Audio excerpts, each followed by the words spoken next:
शुभम करोति कल्याणम। आज हम शनि प्रदोष की कथा व उसकी विधि और उद्यापन विधि को सुनेंगे। प्रदोष व्रत करने वाले को त्रयोदशी के दिन दिन भर पूजन नहीं करना चाहिए। शाम के समय जब सूर्यास्त में 3 घड़ी का समय शेष रह जाए तब स्नान आदि कर्मों से निवृत्त होकर श्वेत वस्त्र धारण करें। तत्पश्चात संध्या वंदन करने के बाद शिव जी का पूजन प्रारंभ करें। पूजन के स्थान को स्वच्छ जल तथा गोबर के घोल से लीप कर मंडप बना लेना चाहिए और उस मंडप के ऊपर रंगीन चंदवा लगवाकर बंधनवार से सुसज्जित कर देना चाहिए। उस स्थान पर 5 रंगों के मिश्रण से पद्य पुष्प की आकृति बनाकर कुश का आसन बिछाना चाहिए और उस आसन पर पूर्वाभिमुख अथवा उत्तराभिमुख होकर बैठ जाना चाहिए। फिर इसके बाद भगवान महेश्वर का ध्यान करना चाहिए।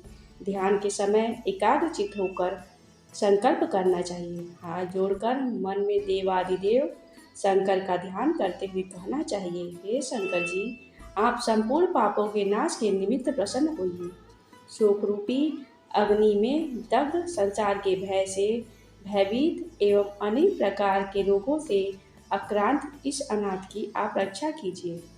हे स्वामी, आप देवी पार्वती के सहित पधार कर मेरी पूजा को ग्रहण कीजिए। ऐसा करने के बाद ओम गौरी सहित शिवाय नमः इस मंत्र द्वारा उनका आवाहन करना चाहिए। इसके बाद जल से शिव जी को स्नान करावें।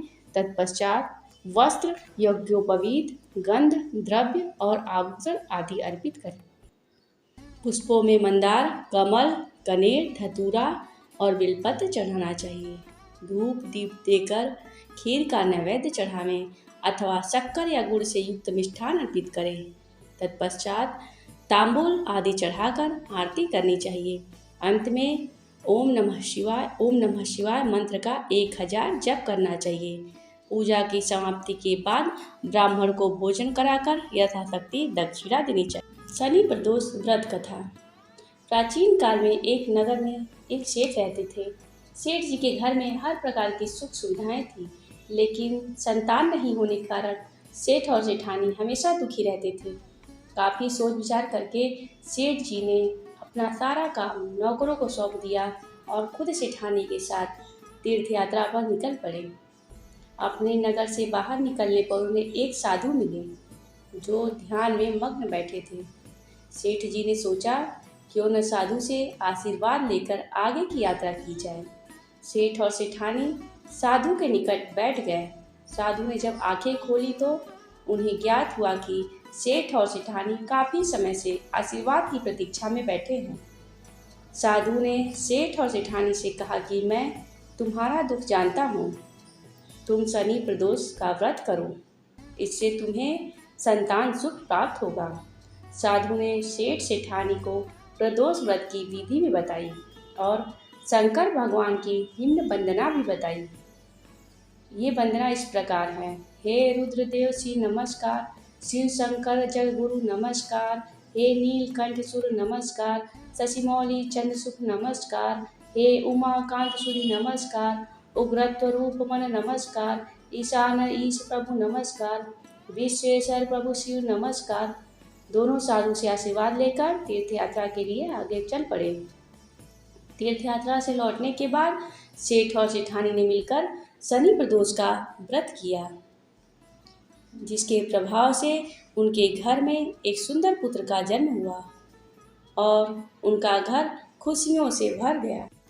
शनि प्रदोष की उद्यापन विधि। सोम प्रदोष के समान ही शनि प्रदोष का भी उद्यापन करना चाहिए, अर्थात उद्यापन से एक दिन पहले गणेश पूजन करने के पश्चात रात्रि में मंगलाचरण द्वारा जागरण करें। दूसरे दिन स्नानादि से निपटकर रंगीन वस्त्रों से मंडप को आच्छादित करें।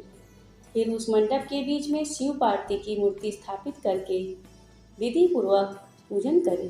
अग्नि में खीर का हवन करें। हवन के समय ओम उमा सहित शिवाय नमः, ओम उमा सहित शिवाय नमः इस मंत्र का 108 बार आहुति दें। होम करने के बाद किसी सुयोग्य और सपत्नीक आचार्य को वस्त्र, आभूषण और गोदान करें। इसके बाद ब्राह्मण को भोजन दक्षिणा दें, आशीर्वाद प्राप्त करें। ब्राह्मणों की आज्ञा से अपने परिवार सहित भोजन करें। इस प्रकार उद्यापन पूर्ण करने से व्रती पुत्र पौत्रादि से संपन्न होकर आरोग्यता प्राप्त करता है। उसके सभी मनोरथ सिद्ध हो जाते हैं। इसे किसमें किसी प्रकार का भी संदेह नहीं है। जय भोलेनाथ।